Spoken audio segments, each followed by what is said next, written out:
All right. Is that a bit loud? I think. It's me.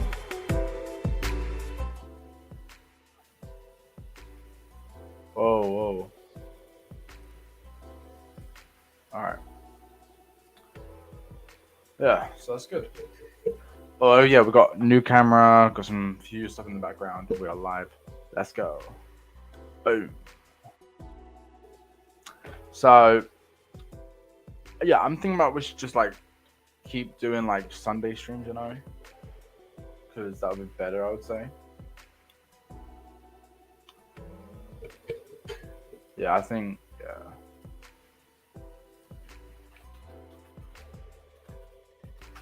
All right. Hello, Judy. Welcome, welcome. Love to see you. Love to see you.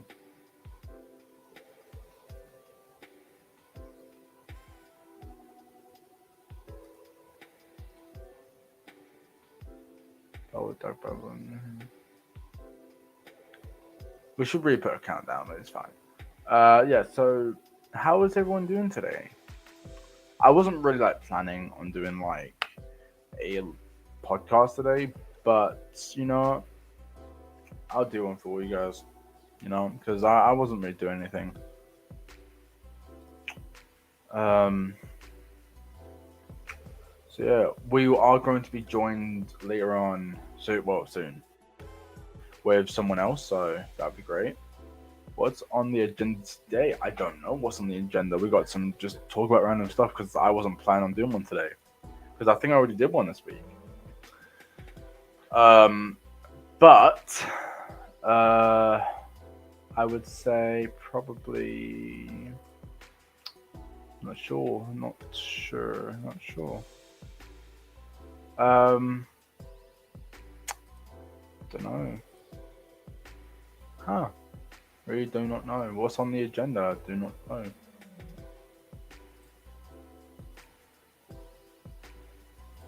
Let's see. Let's see. What do you want? What has anyone gone magnum fishing or metal detecting this week? Because see what you guys have found. I haven't gone magnum fishing or metal detecting like this week. I would say yeah. Did I go this week? I think I did, but didn't really find much. I went to like a lake that no one has gone to. You have a great voice, by the way. Thank you so much. Yeah, it's the mic. Yeah. Yeah, I did go to a lake that has not been magnum fished before, and oh my god, it is a beauty. Like, sadly, we didn't go for long because it started to rain badly. It was a storm, but it was great. Like, we found so much old stuff there that it's unbelievable. Like, what is in that bit of lake? Because people go there to chill out. Because it's a hot day. We went there, and like it was just too good to be true. Like, we just found it was just an amazing spot. And so when I next go there, I I'm definitely gonna find. I'll definitely find probably a weapon. Oh god. Yeah, I have a feeling we definitely would find a weapon there. I would say. Yeah, I think so. Yeah. Yeah. Has anyone else found anything good?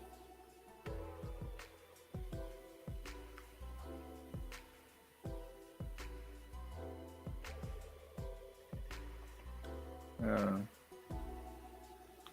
Do-do-do-do-do-do. Let's see. What have we found?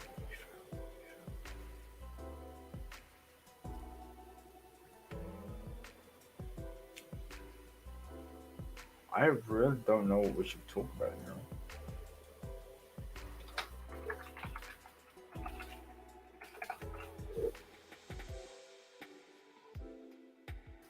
Hmm.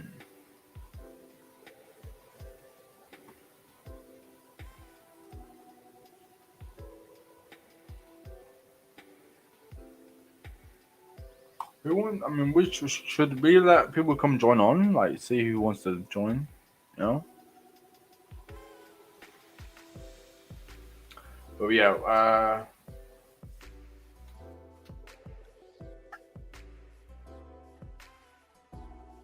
I'm afraid my health is not good. So I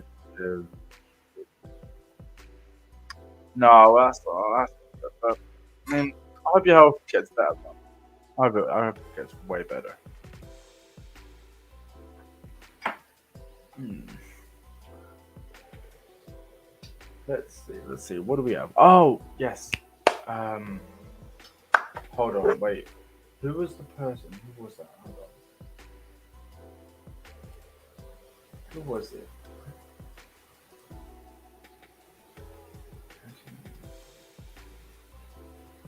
Maple Leaf Magnet Dippers.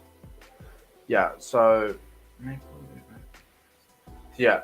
So I got the. I got.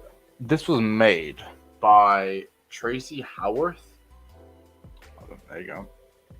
And it looks amazing. I forgot to shout out first video. At 70, no, I'll just watch. Oh, here we are. All right, so our guest is now here. He's just getting ready. Don't, yeah. Okay, yeah. 1 second. Just getting ready. Just getting ready. Yeah, so yeah, I actually do like how this was designed. I like the plaque. I'm thinking about putting it on the wall, like, you know. There-ish. There. Up a bit. I don't know. But you know. But it's great. I do like it. I like how it's on the wood. Yeah. Oh. There you go. Yeah. We're still getting ready. Just trying to get the setup ready, you know. Good evening, Suffolk searchers. Welcome to the live. Hello. Yeah. You ready yet? Yeah. Okay. All right. Let's get you in the stream. Let's go. What's Hello. up? How's it going, everybody? I love the hat. Thank you. This is my go-to hat. I've been wearing this on adventures while I travel all through Europe. Been wearing this for 6-8 years now. A long time. My sister gave it to me. And it still fits you. Wow. Thank you. Yeah, it's definitely my head stained. It's stained it on, so it's. Oh, you mean super glued on? Yeah, that's what I mean. Yeah, sorry. I had a 7 to 11 shift this morning, and then I bolted after that and was trying to film a couple videos today, and actually found a nice little honey hole for some railroad relics. Ooh. Yeah. By the way, love the setup, sir. It's fantastic. Thank you. Yeah, I changed it. Got a new camera. Ain't no like 240p. It's now 1080p 4K. Super nice, dude. Super nice. Another monitor. Got the on-air sign. You can see a bit of the stickers over there. Yeah. Nice, dude. I gotta put my audio film up. I will be adding some more stuff in the background, like this plaque. But shout out to Tracy Howarth about that. She actually made this. Yeah. Dude, that's special. That's amazing. I know, right? What's up, Judy? How's it going? Suffolk Searcher MDUK. Hello. It's a cool name. Did I say that right? I probably said that really wrong, didn't I? I'm not sure. Yeah, but no, go subscribe to Badger Exploration. They are amazing. They make great content. They get a lot of great finds. Like, you're actually one of my favorite YouTubers. I would definitely say. Oh, dude, that means a lot to me, man. I really appreciate that. I honestly love chatting with you. I love hanging out, and I love that I finally was able to make this happen. Oh my lord, we have been trying since you started this whole thing. Oh yeah, dude. And by the way, these have been fantastic, man. I'm absolutely loving these series you've been doing. You've just been crushing it out the park. So it's a real honor to finally get on here It's a pleasure, man. I know I've been wanting to get on so badly, and I appreciate you always reaching out and touching base with me, man. It's been hard with traveling and especially with the blacksmithing part of my channel now and all the restoration stuff. Someone just ordered like a bunch of knives, which was fantastic. A bunch of them, damn. Yeah, I had to make 100. I'm only halfway through. I have to make 100 knives before about the that. 24th. I'll be concerned. I'll be definitely concerned. So what have you been up to, my man? Oh, not much really. Like I think this Monday, right? This week on Monday, I went to a lake. Right, I went to 3 lakes. One where apparently in World War One and World War Two they dumped all the ammunition, grenades, and bombs all in this lake, and so you can just throw a magnet, you can like catch a giant crate worth of these bottles. Where if you open one underwater, it ignites this chemical and it explodes. Yep. So it explodes on water basically. Yeah. And they're all underwater, so. I mean, I'm pretty sure I have a good idea. I think I know like what you're talking about. I actually have only about a year and a half now, but I've been doing quite a lot of research and working with local bomb squads and police departments here actually to put together some information. Just because like you said, happened on. It's not a original to Europe at all. The idea of just taking a bunch of ammunitions and dumping them in a huge pile. For instance, that one video where me and Danny Dip were in Pennsylvania. We pulled up a 9-inch artillery shell just probably 100 yards or so from a Civil War battleground. Or I found that grenade head, for instance, in a school park, literally a child park in the middle of a nice neighborhood. Like, just never, who would have thought? Head of a grenade. Crazy. So yeah, man, if you do that, be careful though. I'll tell you what. Have you got a little bit of experience regarding bomb squad stuff? I've only gotten one. I've only found one bomb before. One. Okay, and was it a live munition? No. So I called the police and they didn't even know what it was at first. So they were concerned because it did look like one, but they couldn't see the ignition or like the 3 stripes at the bottom. Is it 3 or 2? Or 1? Is it 1 or 2 or 3? I'm not sure. Well, it kind of depends on it's. Yeah, but they can see. There's a lot. There's a lot out there. By you, there's even more. So at first, they said it could either be a giant, super heavy fishing weight. I'm like, how who would do that? Well, I'll tell you what. There's a lot of times we find fishing weights, old anchors, chunks of metal. We find old things that we think are, artillery shells or big giant bombs, whatever else. Yeah. It's just a pipe with a weird bump. It can be all sorts of things. But yeah. Yeah. When I pulled it up, I did see one of the stripes on it. Like, but it was so rusted that it was not really clear. So I don't know if I did, but it did look like one. So when I called them, I was actually trying to tell people to not come, but not many people would listen because I'm only young. Who would listen to like a young person saying, "Oh yeah, there's an explosive near here. Come on." Hey, yeah. People don't listen to old people either. I feel like I tell you what. Man. Yeah, but when I was there, 2 people were rushing towards me. I was like, "Oh, okay, maybe they're there." There were 2 undercover police officers running towards me, saying, "Where is it? Where is it? Is that over there?" Yeah. They were there on time. It only took them like 2 minutes to get there. I'm like, you got that on film, right? No, I didn't get them rushing, but I did get like a 17-minute video of what was happening afterwards. So. Nice. They said either it was a 1930s, early 1930s explosive bullet, or it was a heavy fishing weight. And I'm like, it's not a fishing weight. That is probably and they definitely explosive ordnance, definitely. So because not too far up the river, my friend actually found the exact same thing up the river. So yeah, plus you got to think the areas that you're in, dude, have just so much more history. They actually have somewhat recent wars too. Like for me, the earliest war, but mostly where I'm magnet fishing, where I live, there's no wars. You have small skirmishes maybe with Native Americans or with the British. There's like a few places southeast of me. But yeah, if you go a little bit more south, you got the Civil War. That's pretty much the newest or most current war, And you might have there's a few cannonballs you have to worry about finding and pulling up that still have, you know, an actual explosive inside. But Okay, this comment. Yeah, that's what they call Bomb Squad.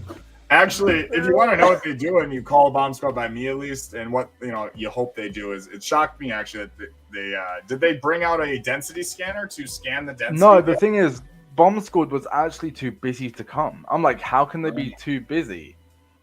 Like, we barely get any bomb scares around here. So, I don't know. So did they take it away? No, they didn't. They literally just left it there. They closed down the whole place for the whole day. Oh, and then I'm guessing they came back and took care of it. Of course. Yeah. Okay, so well then I guess they kind of took over then. All right. And then a story went out on the news saying this bit kind of made me a bit angry because, like, they said a little kid's magnet. I'm like, did they even interview you at all? No, they didn't interview me at all. Yeah. Like, it was on. You gotta call them out. What's the channel? What's the news station? I think. Oh man, hold on. People need to be accountable for their poor news. This is always mainstream news. Let me see if I can get it up. 1 second. Hold on. 1 second. No, you good. Find it. Because I reposted it on my Facebook. Hold on. Because it was all over my city. Because everyone was talking about how, like, the road was shut down, the whole main road was shut down above the bridge. Because where we found it was actually in the middle of, like, a town center. And so it was near people, and everyone's like freaking out on them. Yeah. See, I was hoping mine would get on the news. I mean, not hoping, but I was thinking it would, just because of how close. There was literally in the video, you see a bunch of kids having a birthday party in a bouncy house, no more than 200 yards in front of me, where I'm finding it live grenade head. But no, they didn't even shut anything down. They just came and collected it.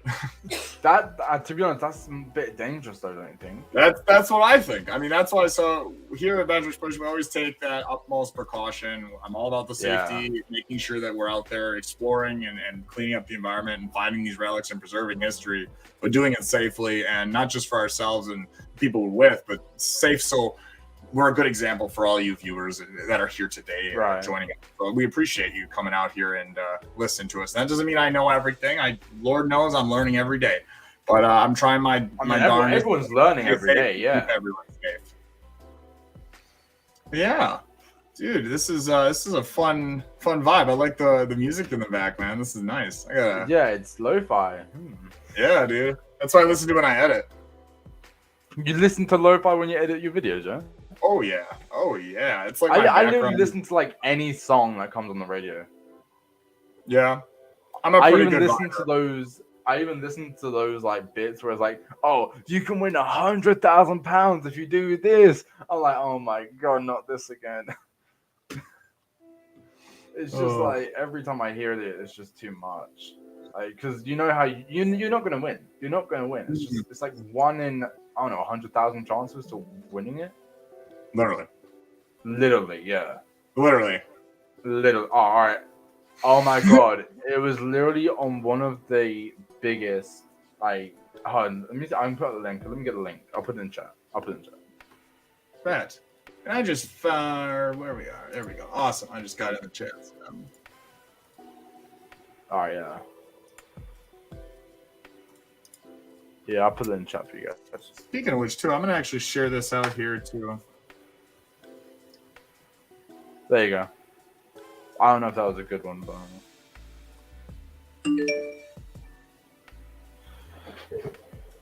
yeah. So it was on Essex Live, where is the news article is police cordoned in place after suspicious items spotted in Essex River. Now, it says there was speculation it could have been an explosive from the wartime. It was from the wartime. Like, how they wouldn't know that? They weren't there. They just took a picture and done. They don't even know. That's the thing, is like a lot of times there's a lot of things that are just kind of said. So if you notice in my videos, if I don't know something, I'll tell you outright I don't know it, and I'll get back to you if I can learn and find it out. But I will say there's a lot of times where you see you see some cops or different people in authority just jump the gun because they kind of think there's no way this could happen. You know what I mean? I feel No, like it's the weird thing is, our city is really good, like with garden police, but Mhm. a lot of time would be from. I don't know. Yo, hello, Paul? Good evening. Yeah. So our city is really like good police and stuff, but our city was heavily bombed back in World War II. And you got to know your history before you start magnet fishing in our waters because you could literally find anything.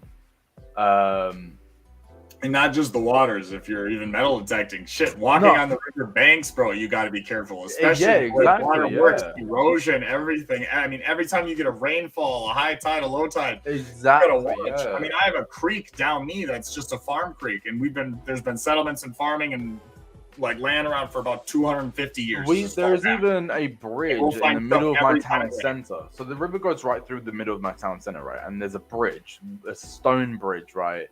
But I wouldn't magnet fish. Or does it go straight? It goes over like an arch. No, not the bridge. Sorry, the river itself. Is it a river or a canal? It's straight. Yeah. Okay, got you. So is it a canal then? No, it's not a canal. It's weird. Well, I know you guys have hundreds of thousands of miles of canal all throughout England. Yeah. So it's weird because people say it's a canal, other people say it's a river. Scorpion Metals. I just shared out our link to a few people here to get. Thanks, man. Thanks. Yeah, of course. Yeah. So the river is like actually a few days ago when I went magnet fishing on the same bit of river, right? A bit further up from where I found the bomb, I found some stockings, but they were full of coins. Really? What kind of coins? Yeah, like 1p's, 2p's, 5p's, 10p's. Dude, that's cool. And it's like the coins are magnetic by you then. No. So these coins are so old. These coins were stolen from so long ago that half of the coins aren't even magnetic. Really? Because back then in like the 1930s and 1960s, they weren't magnetic. They were what? Silver, gold, cobalt? No. I think they were copper. Is copper magnetic? Really? Oh yeah, pence, right? You guys have the pence, right? Yeah. Yeah, I have a copper pence from 1924 or something. Yeah, and half pennies aren't. Yeah, the half pennies, because you guys literally used to cut them in half. No, that's not what I meant. But okay. No. Are you talking about that dollar coin, right? What's the one that you literally could? This is from like the late 1800s, early 1900s. It was a coin in that I was watching Metal Detector that is really huge into coins, but he does like the River Thames walking all the time. Oh, and he found like a coin cut in half, and like there was whatchamacallit.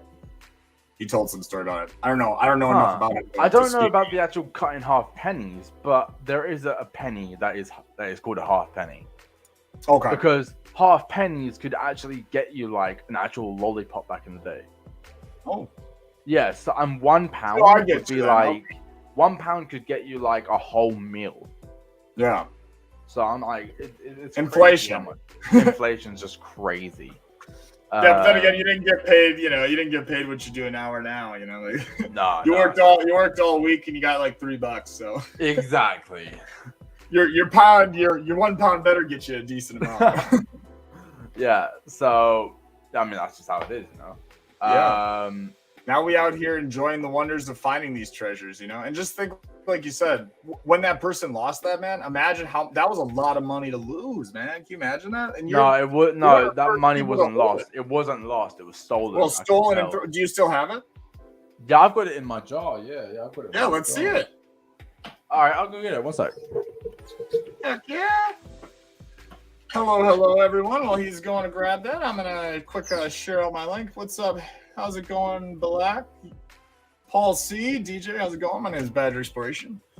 Guess you're on is live. I'm from the U.S. I'm a magnet fisher and YouTuber, but not just magnet fisher. I do geology, gold panning, rock hounding, fossil hunting, archaeological digs. If it's out there, Badger Exploration is gonna find it. All right. Yeah. So That's how many coins were in the stocking. Dude. Yeah. Is that just one on them, or is that just solid erosion? Nah, it's erosion, yeah. Okay. Yeah, you can't really, unfortunately, you're not supposed to have, of course, clean coins. Yeah, yeah. But I will say, if you don't plan on, anything with them, I mean, it's worth even taking them over. I made it out of just some screen and some most of them, I couldn't even tell what they were. Water. Okay. Because it's so old. That's really cool, man. That's super cool. That's neat. I just don't know what to do with them. I found one coin spill. I put the rusty magnet and Danny onto this spot. They didn't want to go down there, and I just had a gut feeling. I was like, nah, I'm pretty sure this is the spot that we should be at. It was the old logging station. I was looking, and my research showed all these old pictures that I found at the Historical Society of this part of the dock that is now falling half in the water and decrepit, but this lane that is like hard to get to. It's kind of hard, and we actually had an altercation with a homeless person because of the abandoned building behind it. But we did find a huge coin spill, tons of old tools, a whole truck and a half full of incredible stuff. Right, that sounds crazy. Yeah. Oh yeah, all because of the research. I was looking at the old photograph, black and white photos. And you literally see them where they pull these barges up, and it's just filled with crates, tubs, barrels, all this sorts of stuff. And they're just loading it over and over, and they're hucking things over a 2 to 3 foot gap between the bridge and the. Now that is something that I would love to find. That would be crazy. Yeah. Yeah, you know what you should do? Speaking of which, you have way more access to historical photos and documentation just because they did it more there than where I am.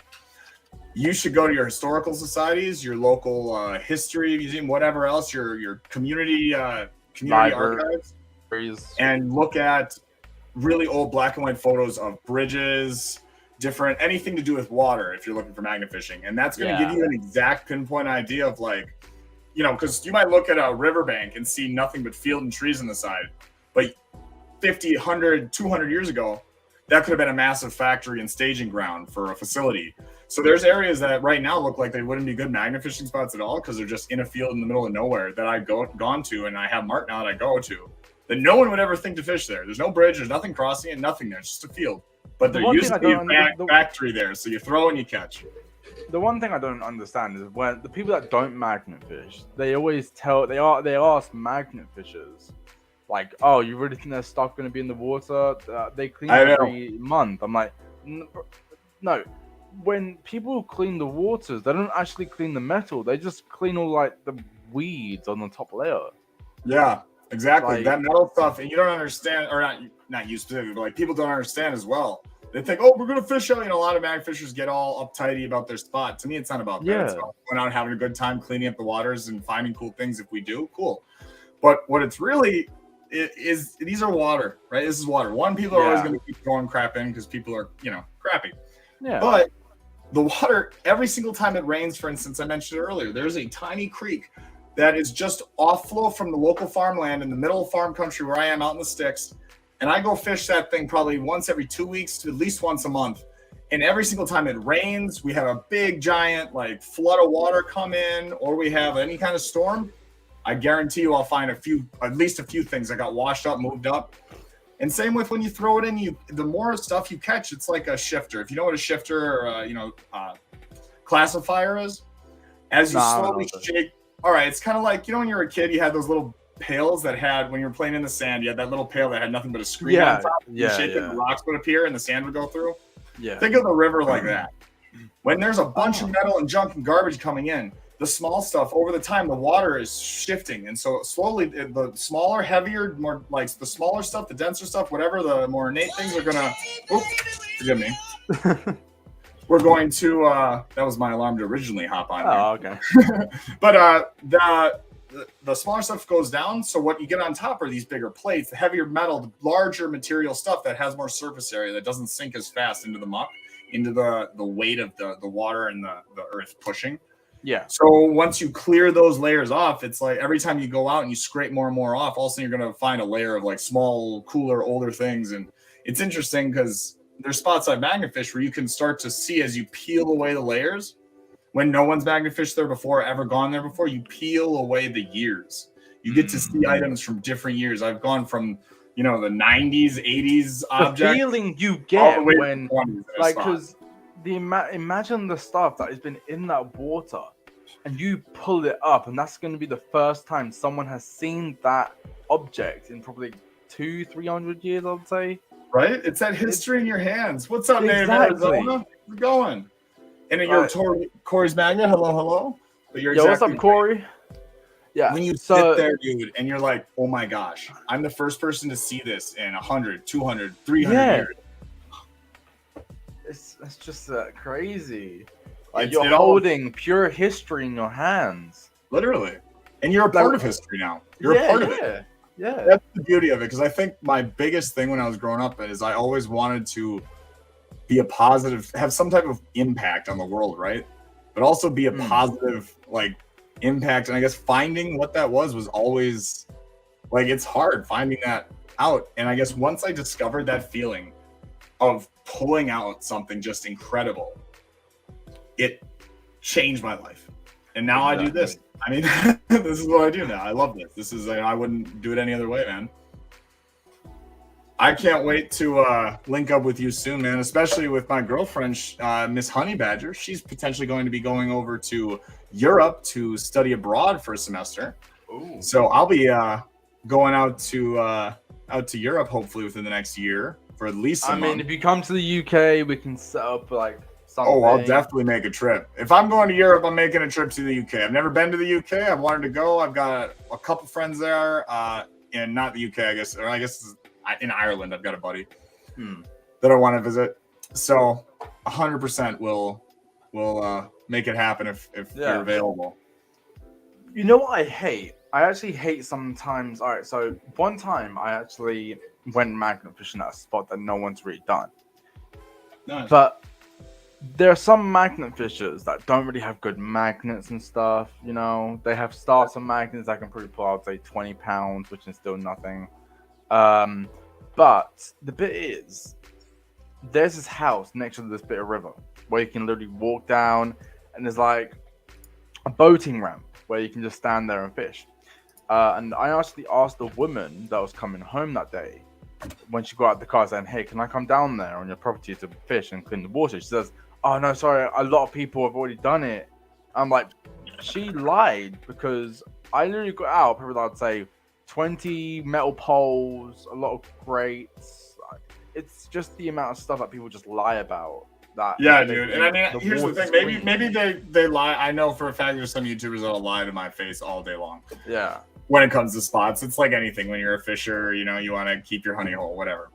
But I'm not like that way. That's just not me. But Yeah.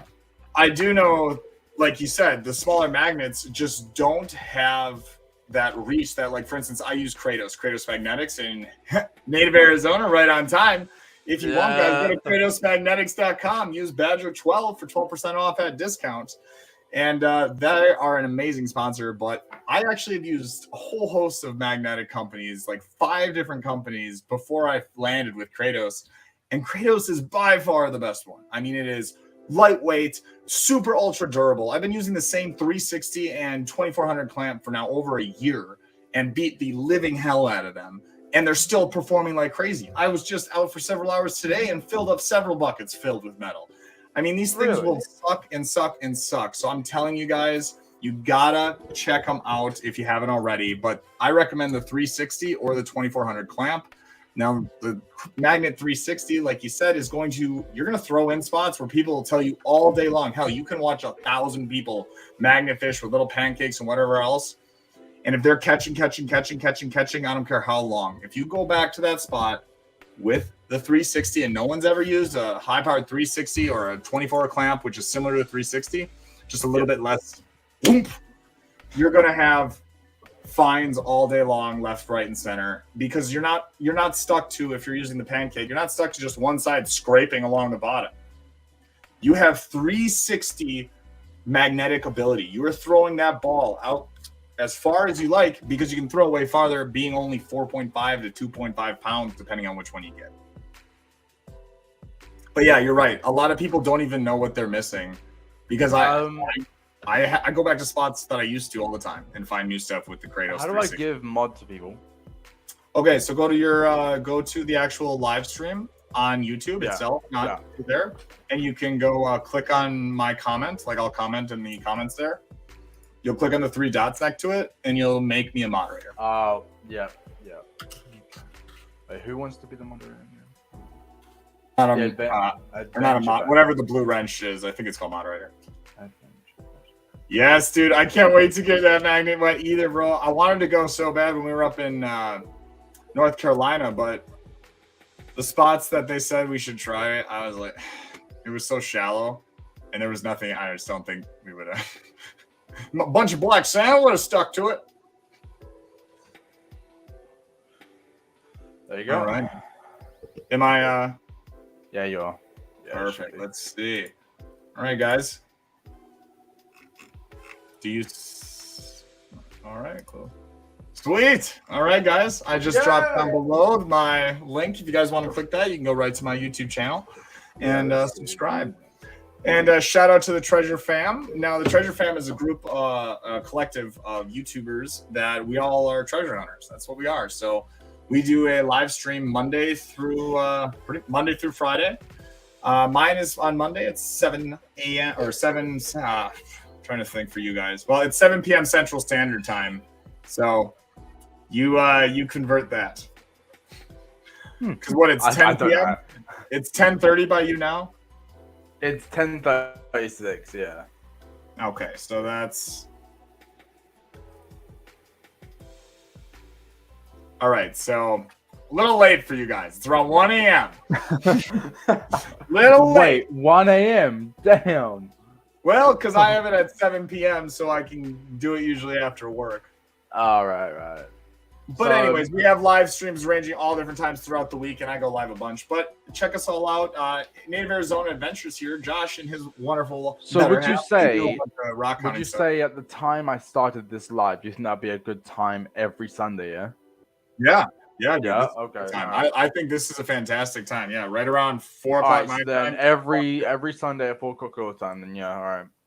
Yeah, I think this is a nice time, dude. Yeah, this is solid because like 4 to 6, 4 to. Well, how long do you go? About an hour, 2 hours? 1 hour, 2 hours this year. Yeah, right. Well, that's perfect because right around 6:30, 7 o'clock our time. So midnight 1 yours is when Jericho and different people in our communities will go live. So that way we forgot about Jericho. Yeah. We'll be sharing out all your information and stuff. Is Jericho online right now? Do you think he'll join?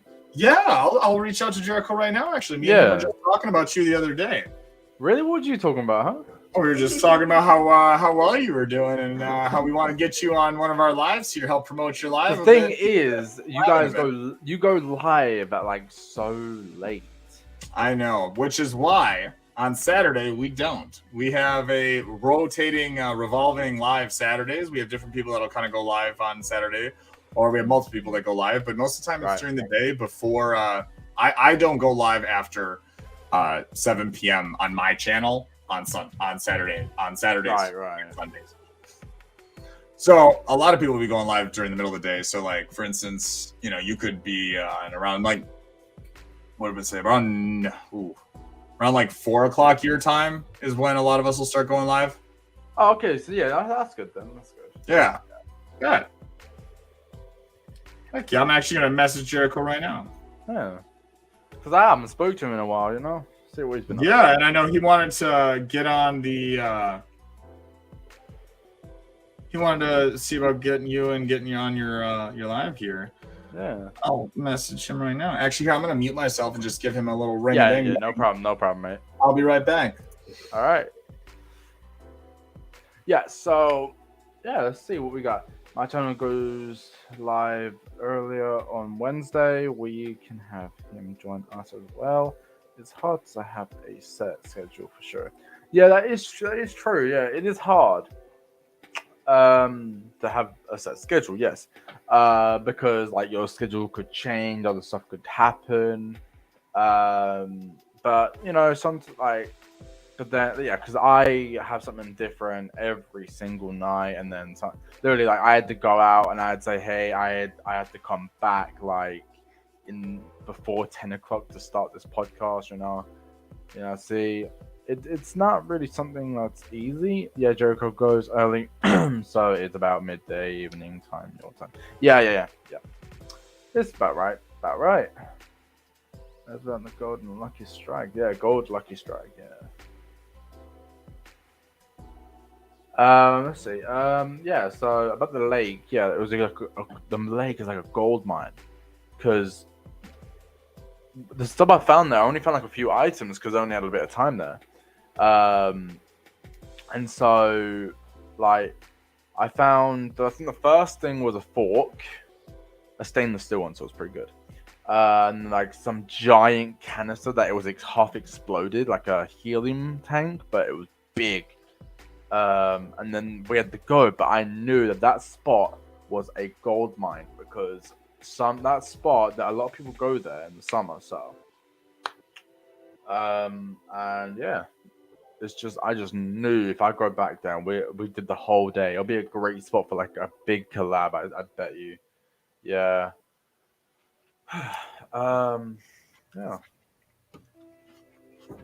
What are you eating? An apple. Oh, okay. I think my dinner's actually done soon. So, yeah. Ooh, din. Yeah. Well, that'll be fun. Dude, this has been a pleasure. So I guess, did you have anything specifically you'd like to talk or ask me about regarding magnet fishing? Yeah, like what would you say your best find this week is? Ooh, this week, I actually have it right here in front of me. You go. Oh, I found this in the shape you see it here, guys. I did nothing other than brush a couple weeds off of it and pull the sand out. Wait, did you find it in the water? Yep, magnet fishing. You guys actually should be seeing a short. That short will hopefully be going live either tonight or tomorrow. Damn. But yeah, it's been pretty wild, and I found a wonderful pair of spectacles with me. And I'll tell you what, I have never found a single knife, pocket knife, nothing, without Miss Honey Badger present. Really? And I was on about a 3-month dry spell of not finding any knives at all. And don't you know it, the first time Miss Honey Badger comes out, done my luck, turn around, and I find in a nowhere spot where I shouldn't have found anything, a brand new spanking knife, really nice, and a pair of like little metal spectacles, a tiny little fishing extendo leash. I'm like, wow. I actually found my first pocket knife underneath a love tree. Oh, aw. Someone carved in their love there. And then Wait, who did I just hear in the background? Miss Honey Badger loves that, if you didn't hear her say it already. Yeah. Yeah, literally, like, because I saw like a load of hearts on it, and then right underneath it, there was like a load of roots in the water. And I was like, oh, maybe there's something down there someone tried to hide. So I threw it in there. I pick up the first thing I find was a pocket knife. I'm like, damn.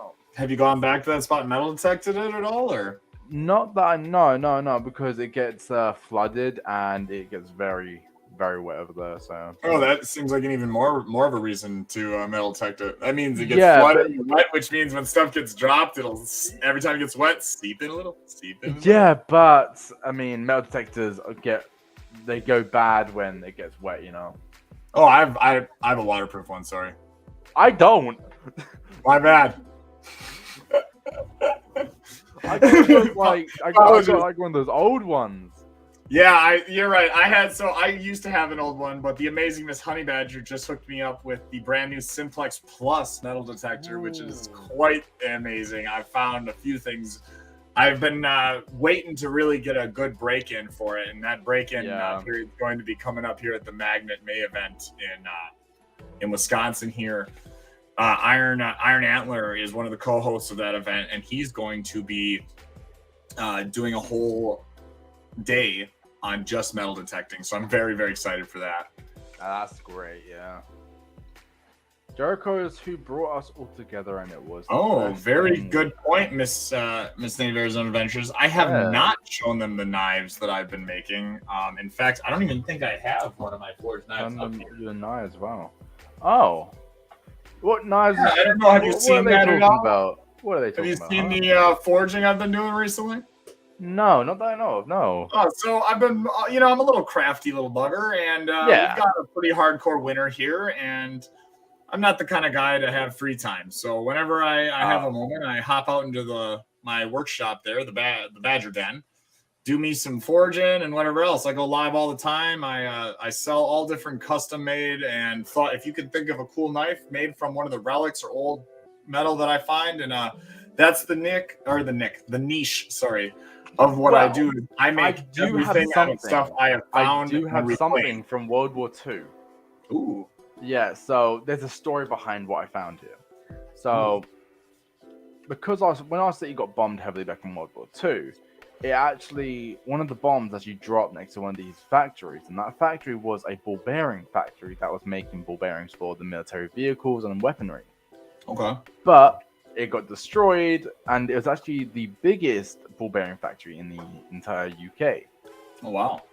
But it got bombed, and when it got bombed, a crucible flew out of the factory and landed in the water. And I was thinking, do you think you can create a knife out of the metal from the crucible? Oh, yeah. Yeah? Oh, yeah. In fact, I was just about to say, literally, dude, I could make... Oh, yeah. Because it's so heavy, so I'm thinking, like, is it made out of, like, iron? I think it's made out of iron, yeah? Yeah, from what you described, I'd have to see it exactly. I don't know if you have it around. No, it's in the garden. I'll send you a picture later about it. Yeah.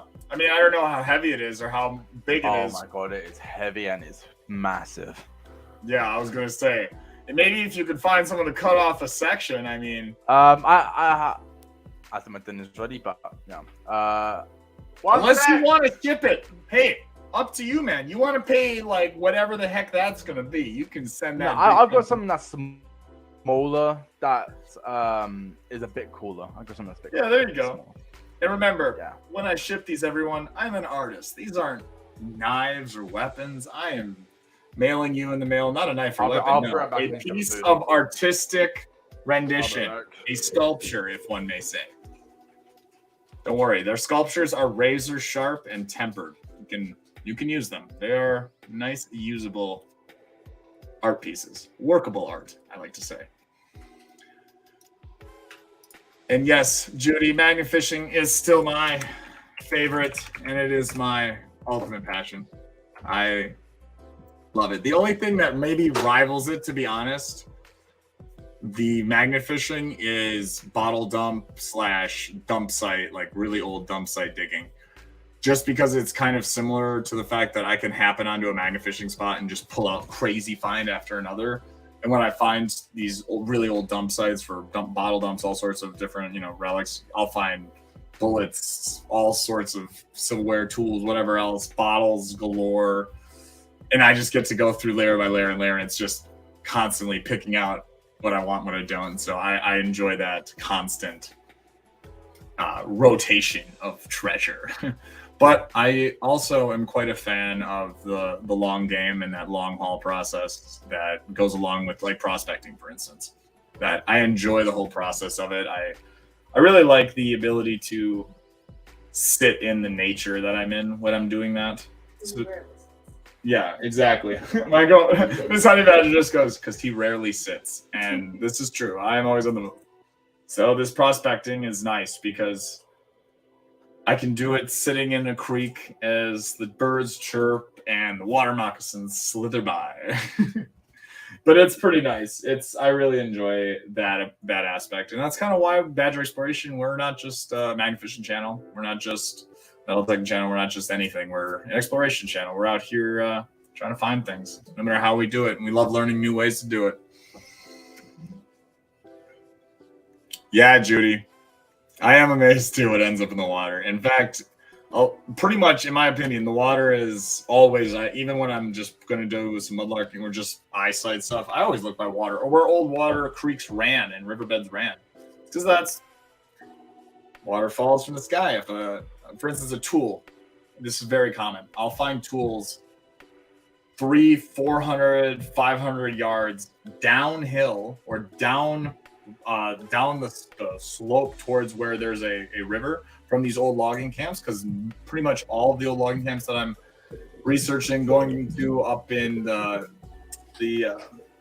Nicolet National Forest here in northern Wisconsin are we're set up very much alongside of either railroad passes or on the edges of these bluffs that kind of roll down into riverbanks where they would move the logs and men would come in and out and materials.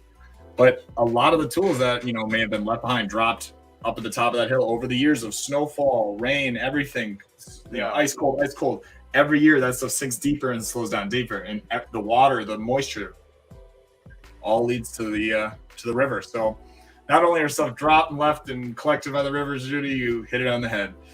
Hello, like, Hobbies and Things. Welcome to the podcast. Hobbies and Things. Hello, hello. In fact, he is one of, I would consider him even one of my mentors with blacksmithing. He's an awesome, he's an awesome YouTuber. Check him out, guys, if you haven't. We just were hanging out at Lucky Strike, actually. But he gifted me an amazing tong that I've been using to bang out. What is Lucky Strike? Right now. What is that?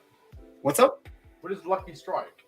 Lucky Strike Gold Mining. So Lucky Strike Gold Mining is an amazing, amazing spot in Northern Carolina, which is one of the country's longest and oldest gold mine locations. There's so much gold in these are in the Appalachian Mountains, by the way. All right. You can actually book a trip yourself to go to Lucky Strike Gold Mine and pan gold and dig sand and dig pay dirt right out of the river that you'll camp on. It was an incredible experience. The people there treated us like family.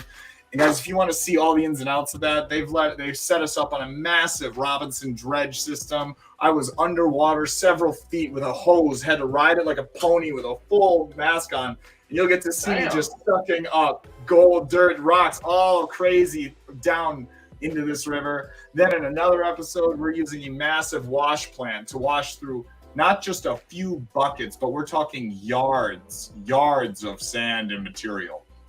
We're processing out of this. We're finding garnets, jewels, gems, fossils, megalodon teeth. For instance, my video today just came out at noon today, actually. If you guys want to go check that out on my channel, you get to watch us with another incredible... Damn.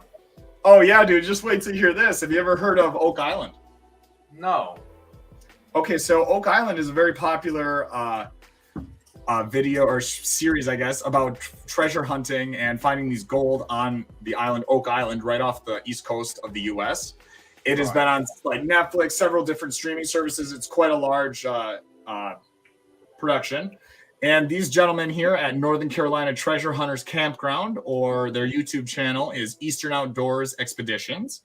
They do awesome gold dredging, and they bought this land here in Northern Carolina on the Appalachian Mountains there, where they found this Robinson dredge, which was a gold dredge from the early 1800s, that once they were done with it, the gold company that had the claim there so many years ago just sunk it right in the middle of the marsh they were in. Now that marsh has risen up. There's now, you know, an actual livable space there, and the creek runs through. And one day after a large storm, they said, they discovered it. And you can watch this all on their channel, guys, on their YouTube channel and on Discovery Channel as well. They've worked with them. Megan Fox is going to be going out there to their campsite actually in September or November to be filming a movie. They're quite the treasure hunters. If you want to see professional treasure hunters, they have it down, and you can go with them and have the same experience that you see on Badger Exploration, where we found our first megalodon tooth in a massive pile of fossils. In fact, here's just one of the jars are some of my favorite fossils that I still have to clean and wash through from the actual trip. So I've never found a megalodon tooth before. I wish I had. Dude, it was literally on my bucket list as like. Aren't they worth like a pretty penny though? What's up? Aren't they worth a pretty penny? Oh yeah. So if you find anyone that's like 3.5 inches is when you start to get to like a decent amount of price. Now, if you get one that's the size of your hand, 4, 5, 6, 7 inches, you're talking 8, 10, 20 grand, maybe more. Yeah. And if you find one, which is, I forget the exact name. If Josh is there, someone remembers it. Josh, maybe you remember, you might know the name when it's a shark tooth is found in the specimen or inside of a fossilized piece of phosphorus, which is like fish poo. When you find it like that, so a clump of phosphorus where a tooth, like a megalodon tooth or one of the shark teeth is sticking out of it, those are worth actually a lot as well. So don't break it out of the phosphorus. Collectors love that. But here, actually, would you like to see the megalodon tooth? Because I'm going to be having it wire wrapped into a necklace. It's been one of those things that I've wanted for, well, it's kind of a badge in the treasure hunting community, your first megalodon tooth, you know? Yeah, I mean, sounds very great. I would love to see it. And granted, this will not be because you're not putting a 3, 4, 5-inch, tooth around your chest. But Megalodon did have many, many teeth that range in all sorts of sizes. But here is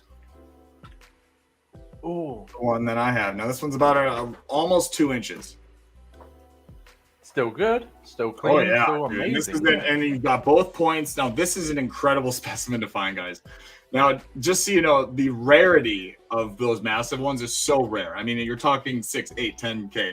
Now, they can and have been found there. They actually have a couple on site you can check out. Now, the fact that I found one this preserved is incredible. I mean, out of the whole lot of us there, we found a few teeth. I found several teeth. I got fortunate that I don't know. It turns out I'm pretty good at spotting this. Yeah. But we did not find a lot. I think in total, I found 4 that were complete.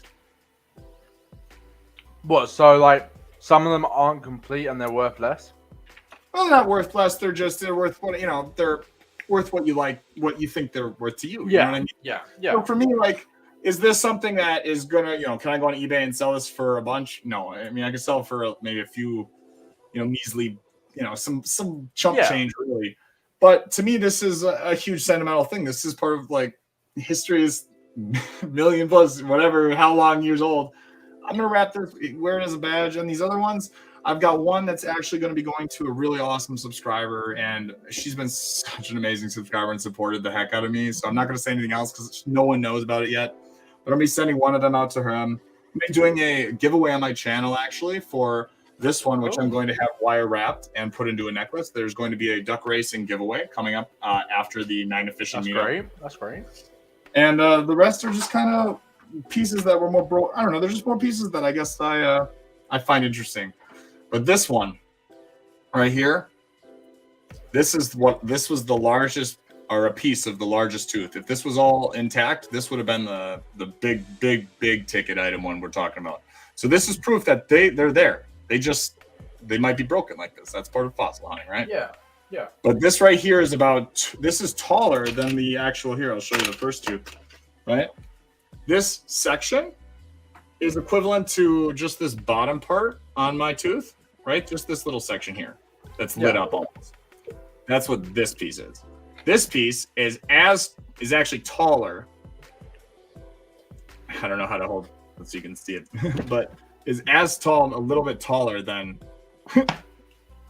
the tooth. So this would have been, in comparison, right? You're looking at maybe a 4 or 5 inch, who knows? For sure, I think a 4.5, 5-inch tooth from this little broken section. It even has the serrated edge on it, which to this day, sharp. Nature's incredible. My gosh. Definitely, yeah.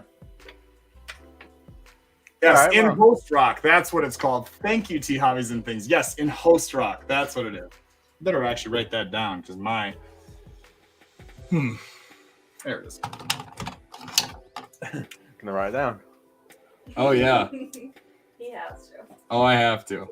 I'm well aware of my ADHD. Oh man. Wow, it's been a quick hour long. Damn. Hey, time flies when you're having fun, man. Yeah, time flies when you're talking to someone else. When you're talking to with only one person, which is yourself, it's not that good. Yeah, hey dude, I'll tell you what, if you're ever going live and you just shoot me over if you want someone to chat or hang out on, man, just shoot me over that link. And if I'm available, I'll hop on. I might be in the workshop. I might be out on an adventure. I might be editing and chilling, but I'll hop on and chat and hang out. Yes.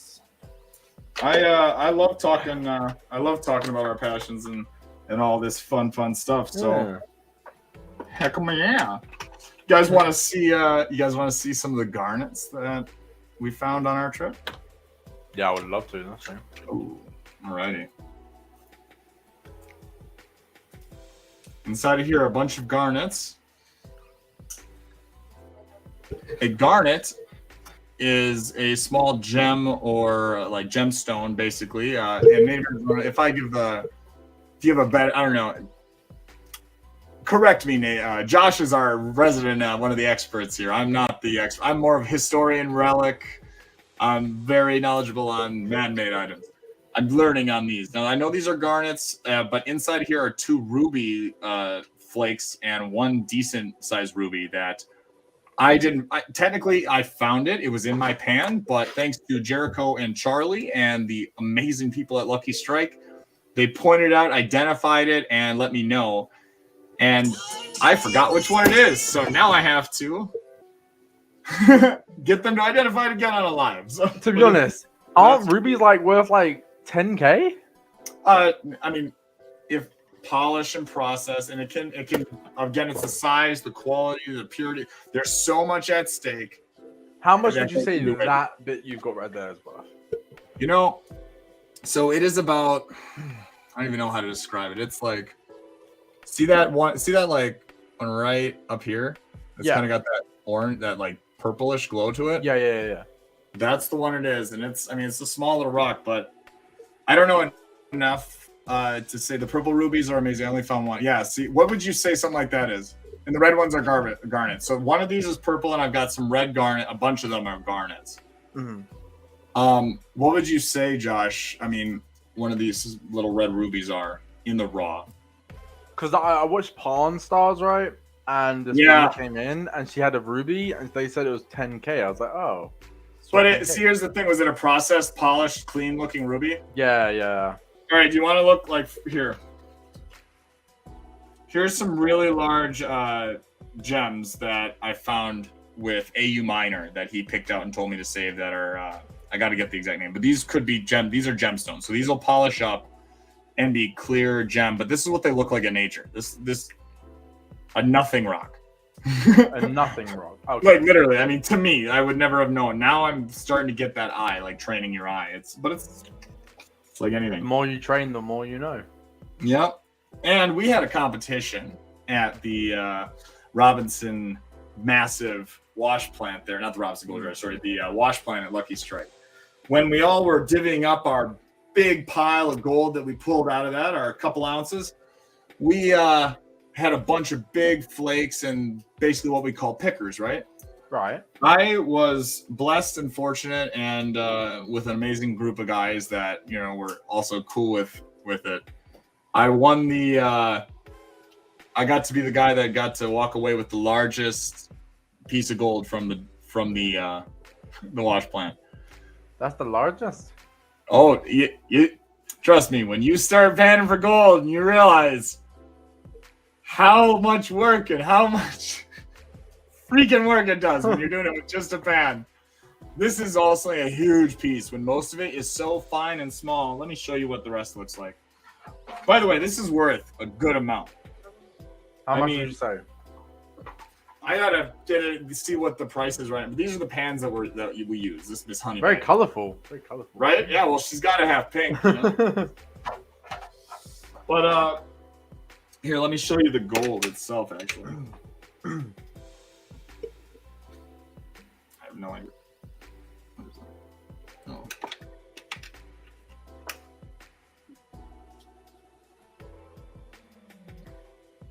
Right there is a few $100. That's a few $100 right there. Oh yeah. A small tray that was like filled with this of dried clean gold that you're talking like 70, 80, maybe, if it's incredible how much gold. Yeah. Oh yeah. And also, yes, Native Arizona's got maybe a few carats worth. It'll be much less when it's cut, which is true. How much 1 carat ruby cut and finished? He's talking about the ruby, by the way. Finished is worth, yeah. So it's all about the process and manufacture. I don't have all that ability, but Jericho and Hercules and Scorpion Metals, my new business partners in with the restoration and refurbishing and kind of the processing aspect of all the things that we do find on our channels. They're going to be upgrading their setup, and in North Carolina, we're going to possibly be having a way to actually process a few of these finds and refine it. We're already doing gold pouring, silver pouring, refining the gold we find and making challenge coins, all sorts of different memorabilia for channels. For instance, when I get to my 2,500 subscriber, oh yes, sir. In fact, when I get to 2,500 subscribers, I'll be doing actually a giveaway. I'm going to be doing a coin, but this is my prospecting challenge coin. Now this is a solid silver challenge round coin. Now in our group, the whole point of these is to have this on you when you're in the group on the adventure, because anyone at any point can pull out. You got to be filming for the audience. They got to see the mayhem, right? You got to pull out your coin and be like, hey there, I challenge you with your challenge coin. Where's your challenge coin? If they can't pull it out, they got to do the schmuck dance or whatever else is humiliating. But what I want to do for you, my friend, is I want to get you an awesome channel coin for you. We're going to be making all custom channel coins for people. And I want to definitely, me and Jericho want to talk and see what we can do, because we're making stuff for the Treasure Fam, and everyone's got a whole lot of ideas. So we'll put something together here in the next few months. We'll be fully set up to be pouring, I think, and going at it by the end of next month, maybe this month. But yeah, dude, pretty interesting stuff. If you want to actually check out these things, you can go right to Jericho and Hercules and Scorpion Metals right now. If I actually had a coin like that, and like people say, "Oh yeah, what's your best find?" I'm like, it ain't a find, but it is something, and I'm like, just taking up, like, this is it. Got my very own coin. This is one of my prized possessions. Exactly, and it would be my prized possession as well. Yeah, it's a true honor to be able to be a part of this community, and this is just feels like a badge, you know. So it's an honor, because man. It's you. It's all about you. Yeah, and that's the beauty of it all, is it also shows us as a community too. It's like exactly, yeah. Like we're all in the community. You're always a part of the community. One, but we all do different things. Mm-hmm. And playing to each other's strengths and allowing each other to benefit from each other's strengths. Exactly, yeah. Like, that's the beauty of our Treasure Fam collective. I'm not an expert rock hounder like, you know, Native Arizona is, for instance. He knows, you know, for instance, look at all the incredible information he has, you know. Or Jericho and Hercules is an incredible researcher, communicator, collaborator. He is a great organizer. He is incredible with helping manage, you know, our communications with all these different sponsorships and companies and different people that are allowing us to push it further and further, and hopefully be going full time, you know, shortly here. It's like I have the ability of my historical, my relic knowledge, my just the way I'm as a videographer and editor, my marketing background, different, utilizing all of our different strengths, you know, for Golden Eagle prospecting in his past and his history, along with the different technological ideas and different things he's made regarding, I can't say too much on it, but regarding his new tool coming out that for gold panners all across the world. You're going to love this battery source. But, I mean, there's just like so much stuff. And I mean, that's the beauty of the community working together. Yeah.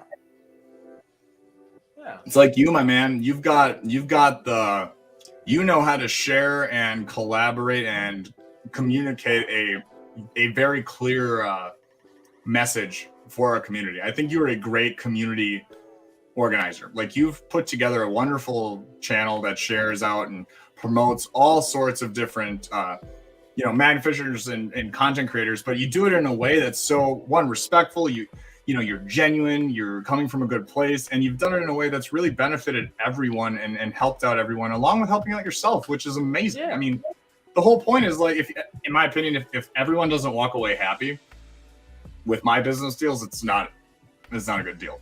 Like, I want everyone to walk away as happy as possible, you know? Yeah. So it's awesome to see you really putting in that work and grinding, especially, you know, your consistency, which I heard you talking about earlier. Consistency is hard, man. It's hard.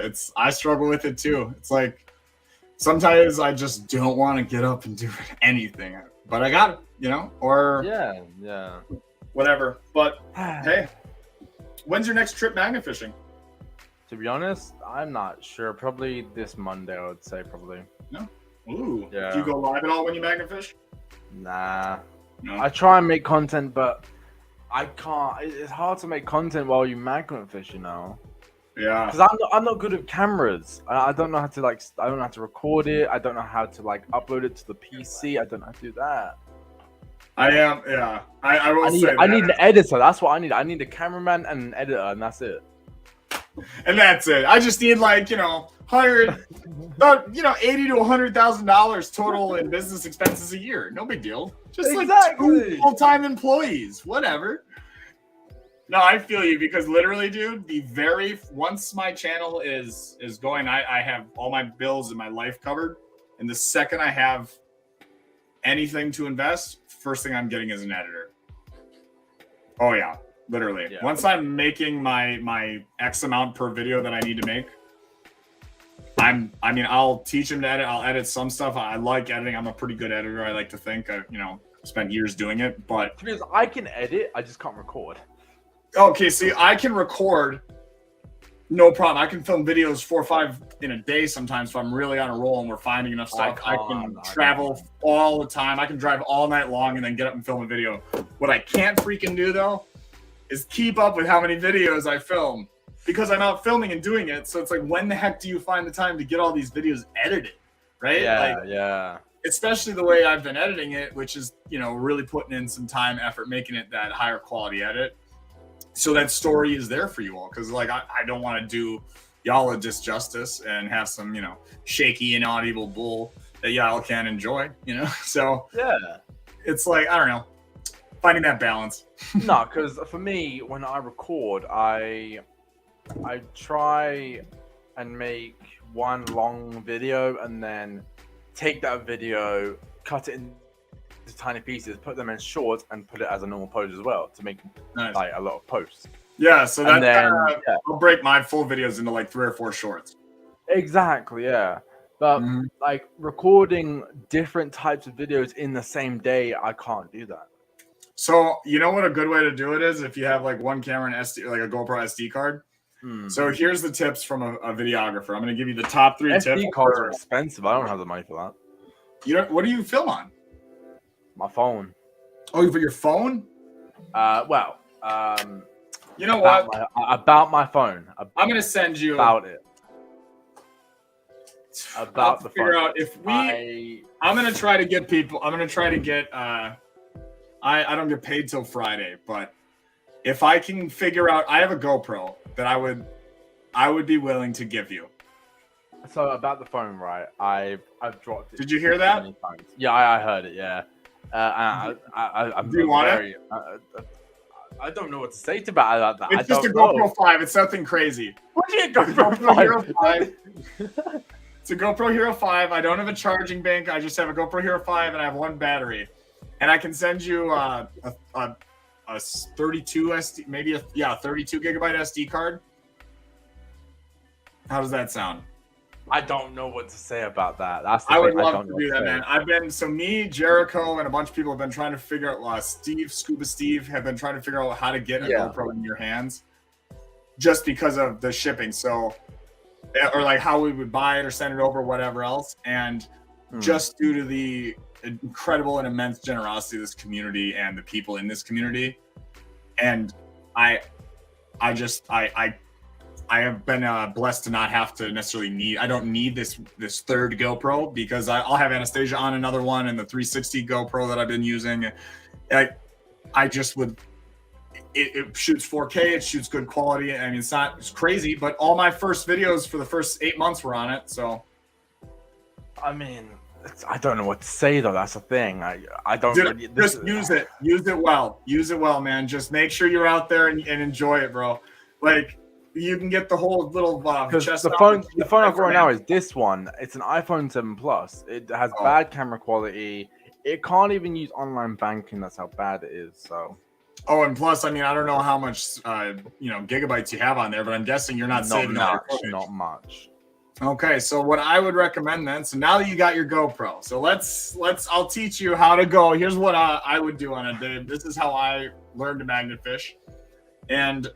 Actually, one of these tips is one of my favorite tips. I actually learned from outdoor influencer Jeff and Danny Dip as a tip when it comes to filming these videos for a better, more continuity and more like rounded out film. Yeah. So you go to editing, this is one video, this is video 2.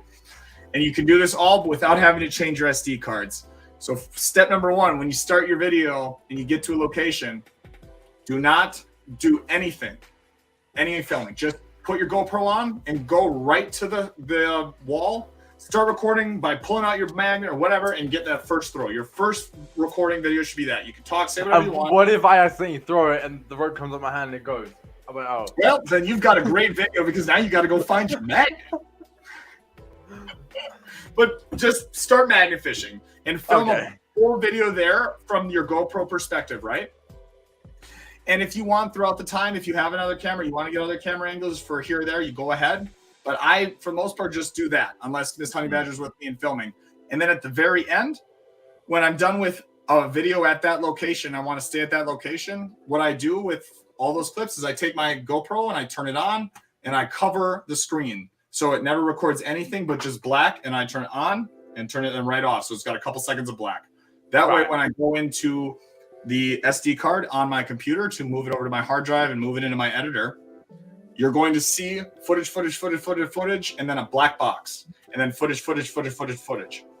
So then what I do is I'll record on, if you're going to record your outro on the GoPro, you're going to want to do that black box after you do the outro. So I do my intro and outro at the end of the day once I'm done filming that video. Because then I know what to say in the intro, because I'm like, hey guys, today we're here on, La Crosse Street Bridge. We're going to be magnet fishing this high crime rate area. There's been guns, all sorts of ammunition and grenades pulled out of these waters. Let's see what we can find today. And then in that video, I said all those things because maybe I found all those things in that video, or I found one or two of those things in that video. Does that make sense? Yeah.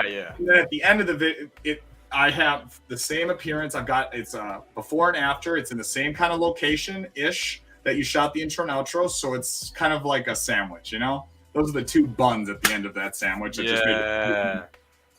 And then you can just, boom, move on to the next video with that black, and that's literally all I do, man. Everything other than that's just getting fancy with angles if you want. All right, yeah. Because then you can go out, dude. No, it's not. I feel like, and I'm a video editor, right?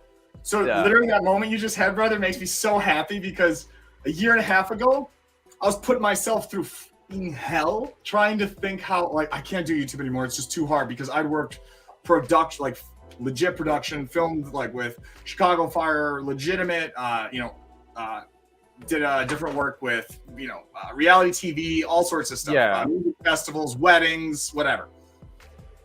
Got so technical, so hardcore professional, had everything. The setup and teardown was so much, it was exhausting, right? So the idea of filming became just this drag. And then someone said Danny and Jeff explained how they do it to me. And I realized oh my gosh, why am I overcomplicating this? Just go have fun and do exactly what you do before, because you're just wearing it on your chest. Yeah. That's it. If you want to add other stuff, I've been trying to add other cinematic things just because I enjoy doing cinematics here and there. I do enjoy that. But today I went out, filmed a video and a half, a video and a short, in about an hour and a half. Because I can stop, get out, boom. Yeah, dude. But heck yeah, what software do you use for editing? I use Final Cut Pro. Now I'm a Mac user, and Final Cut Pro is right up there at industry standard editing software with Premiere Pro.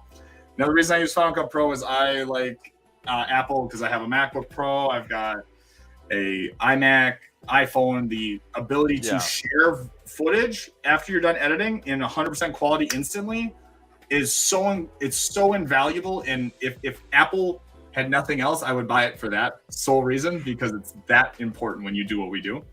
Yeah. But on top of that, Final Cut Pro, have you ever used iMovie? No. Okay, well, iMovie is a lot of times what people use in the beginning because it's free. So it comes with every Apple. iMovie is essentially a training wheels trike to the Harley Davidson that is Final Cut Pro. Does that make sense? Yeah, and that makes sense, yeah.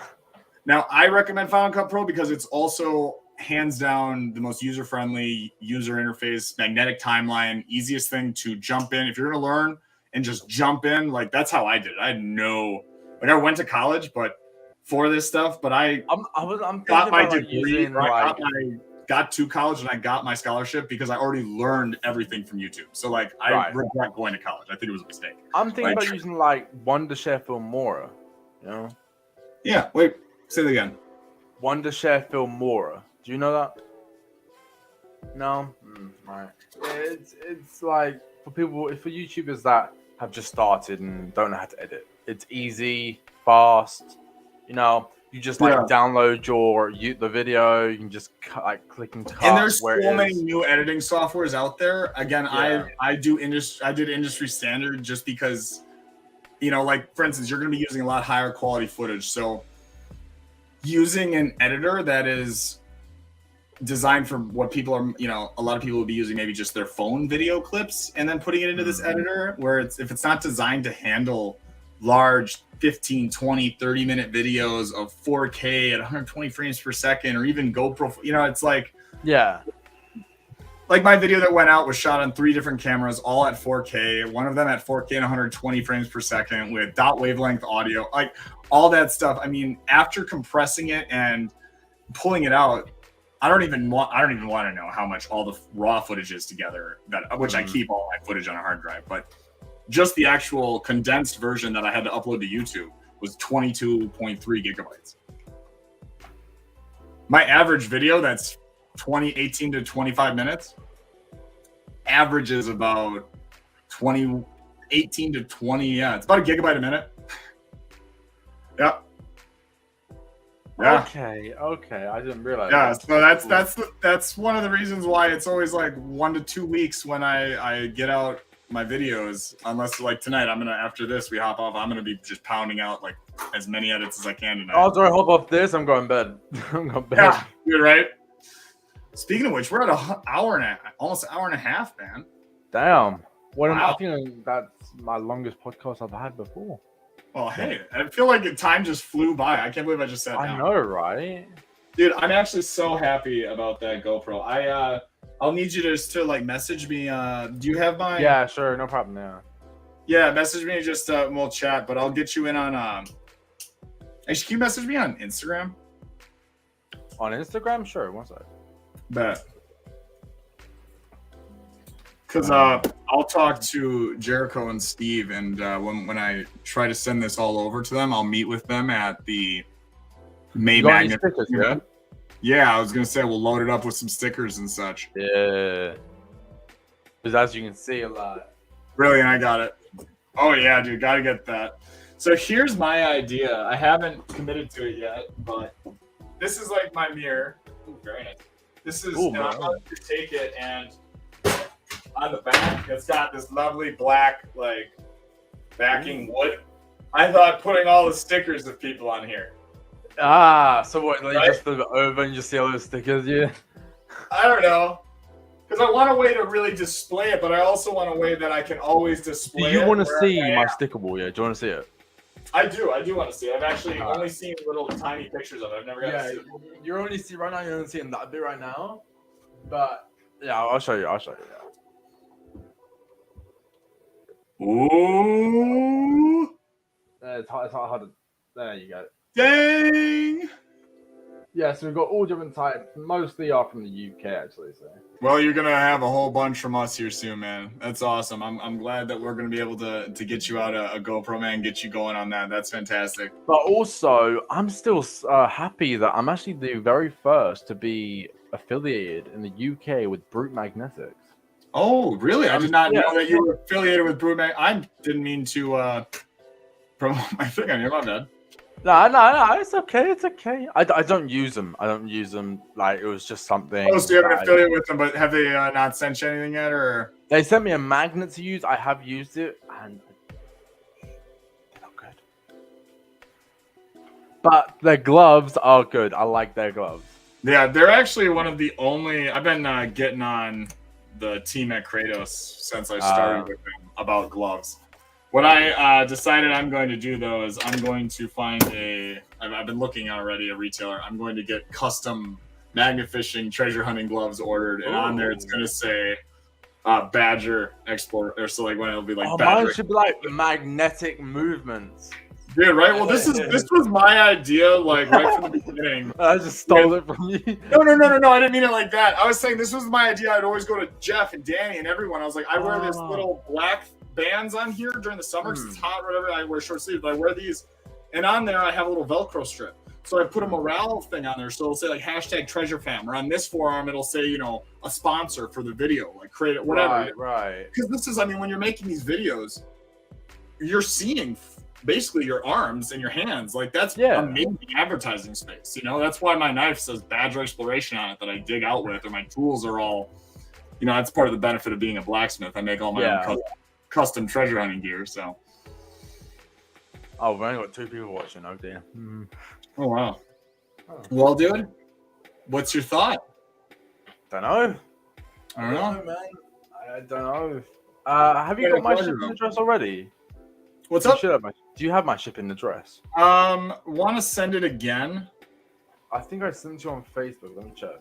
Here, let me actually if you're on here, let me see. The hard part with Facebook is trying to. Okay. But you know what? We'll talk about it in backstage. We'll talk about it backstage. Yeah. Bet.